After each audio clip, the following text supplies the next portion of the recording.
Welcome back to the MMA Scene. Today's video presents... I gotta assume the biggest win of your career to date.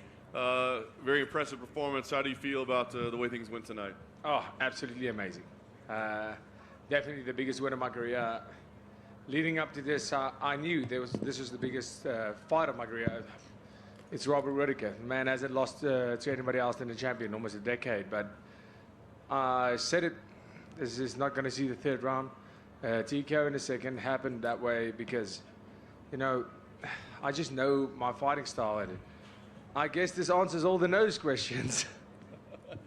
You were very respectful of him coming into this fight. You know, you knew how great he was. He did have some success early on, and then you seized momentum, you know, towards the end of round one. I guess, how did things play out, and was anything surprising to you in there?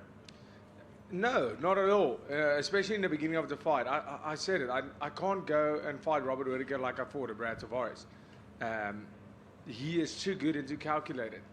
I needed to figure out his timing, and I think the game plan, my coach, Monet Visser, he is obviously a guru at this. He is the man who put this all together, coming out and fighting southpaw against a guy like Whittaker.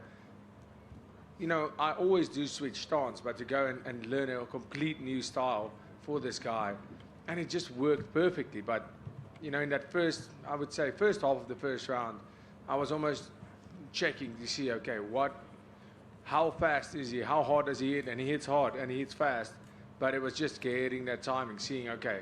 But it was still going forward and putting pressure on. That was the plan, and that's what I executed. Much easier said than done when you're fighting and standing in front of Robert Whittaker throwing these big shots. But at the end of the day, I progressed and I made that pressure forward, and I could see in his eyes when he realized this guy's not slowing down and this guy's not going away. So amazing victory, and they leave no doubt that you're getting the title shot next, bringing Israel Adesanya into the cage. I guess, what did you make of that, of him being brought in and you guys having that face-off? What did you make of the whole situation? Yeah, the only thing I made of that was it's usually the contender that goes into the cage, right? So, I mean, even he sees me as the champion already, so he better knows I'm the champion. And now that he's seen me in that cage, he knows what a force I am in there. He could feel the energy, and I could feel how insignificant he is to me when we get into that cage. Last thing for me, Dana was here earlier. He said he's not going to bother you about when you can fight, give you a little time, but everybody knows we're looking for a main event in Sydney. Is 9 weeks even a possibility, or is that unrealistic to ask you to be ready for a title fight in that kind of time? What I say is Dana White obviously knows fighters, and he has the respect to know that tonight's all about celebrating myself and obviously celebrating the legend of Robert Whittaker. Thanks for watching us. Don't forget to subscribe and turn on notifications to get the latest news first.